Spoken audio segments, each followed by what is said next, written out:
Thank you, Chamberlain, and welcome to Abuja. I do have with me two gentlemen to discuss some of the critical issues around internal security and community policing. And these are Dr. Nasiruddin Usman, who is a directing staff of the National Institute for Policy and Strategic Studies, NIPSS, and also a member of that institution, as well as Mr. Emeka Onwucha, who is a policy consultant. You're very welcome to the program this morning, gentlemen. Thank you for having me.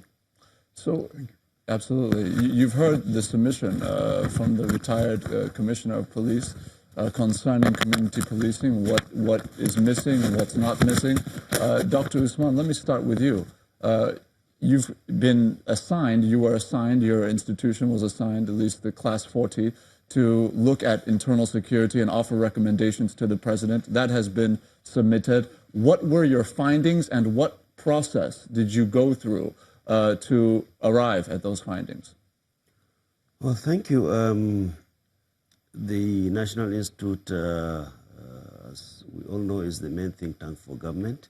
It does a number of things, but probably the flagship program is the Senior Executive Course, where every year Mr. President will charge course participants to conduct some research and advising on a particular issue.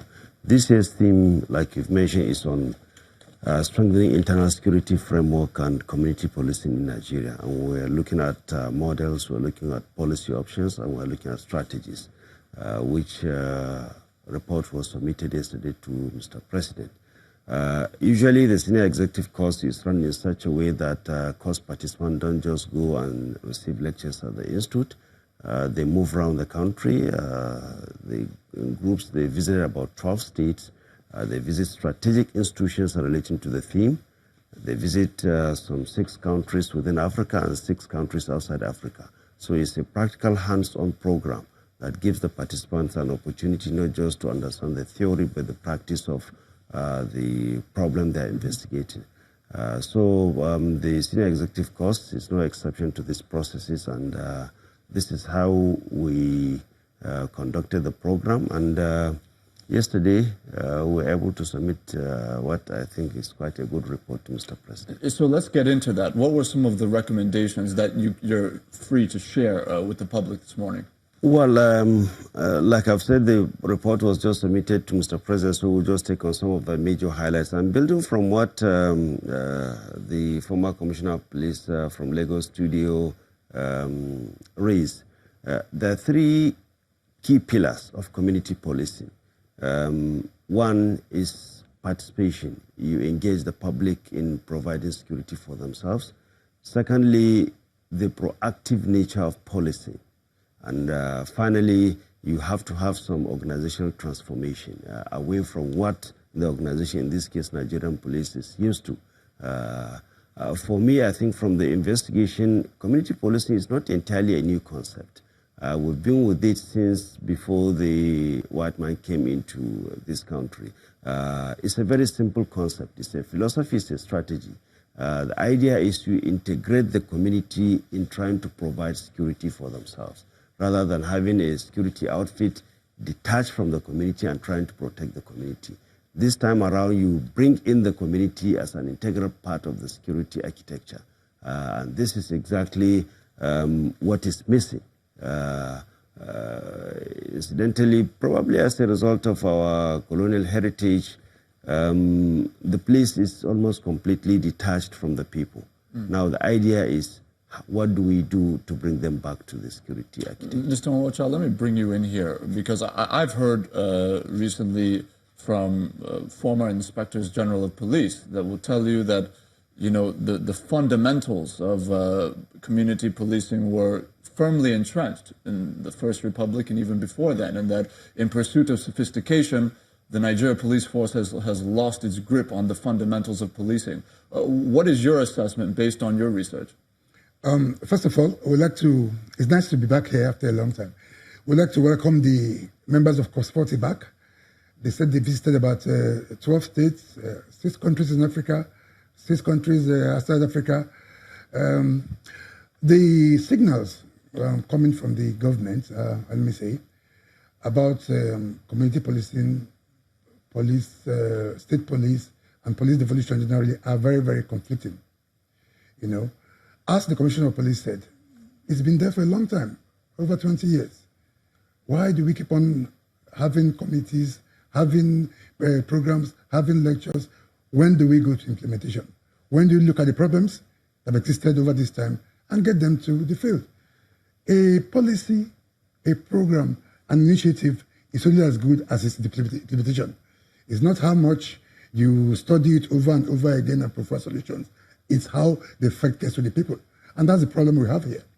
In respect of community policing, last year, 2017, when the president was on medical leave, the vice president was acting, August to be precise. The vice president, after a security retreat of the National Economic Council, said he had ordered, the key word is ordered, the Inspector General of Police to commence community policing. He cited the relevant sections of the Constitution, 215, subsection 3, and the Police Act, 10, section 1, and said he had ordered. Now the president came back about a month later, September 2017, and everything seemed to have started from the beginning again. He charged NIPS, which is a very reputable institution, to go and review or renew or look into, and they have now come into with their report. Mr. Onwucha, it's very important to note, though, as we're having this conversation, that there has been no reversal of the orders directed by the acting president at that time and currently the vice president, Professor Oshibajo, regarding some of those reforms. Because you're saying, you're alluding to the idea that those things were starting over again. So I just want to make sure that that's clear. No. If you give an order, that indicates commencement. And when you have a committee submitting a report to start looking at it, I don't know. Well, I don't want to get into that conflict of whether it has been stopped or not. But what I'm saying is this: we have a government almost in its fourth year, and we're still talking about committees to look into what the Commissioner of Police told us has said since 1984. What we need to see is what has been the progress, what are the problems in the field, how do we address them, or how are they being addressed in the field. We can't keep on looking into problems. Dr. Usman, let me bring you in here because, you know, he's spoken to something that probably many Nigerians are also thinking, which is why it is that we continue to have these reports, sometimes presidential committee reports, this time from the Institute, on various matters, and many times over decades they have not been implemented. Why is this one different? Should Nigerians expect that these recommendations will be implemented? What are your thoughts about that? Well, I very much believe so. Probably, effectively and formally, I may say 2004 was the commencement date for the pilot scheme of the community policy through the DFID program.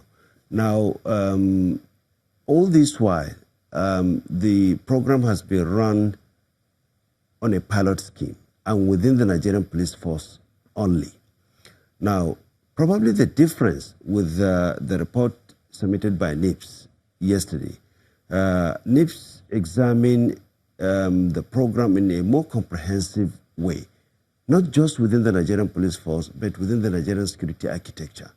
And the unique thing about reports coming from NIPS, it does not only provide recommendations, but it also provides strategies for achieving each of the recommendations made. And I think these are quite detailed enough, not just the ways, but also the means of funding it. All these are contained in a very detailed form in the report submitted by Mr. President. And you can see the reaction, gave immediate directive. We have a very strong feeling, probably the next step is to provide a council paper for deliberation within the Executive Council, and hopefully we'll see a rollout of the implementation. Well, based on the mandate of this study and the recommendations that were ultimately proffered, we understand that the recommendations and the study were not based simply on community policing alone, and that it was concerning the larger issues of internal security. And I want to ask you about that. What other recommendations or solutions, based on your findings, did you, submit to the president concerning how internal security may be enhanced via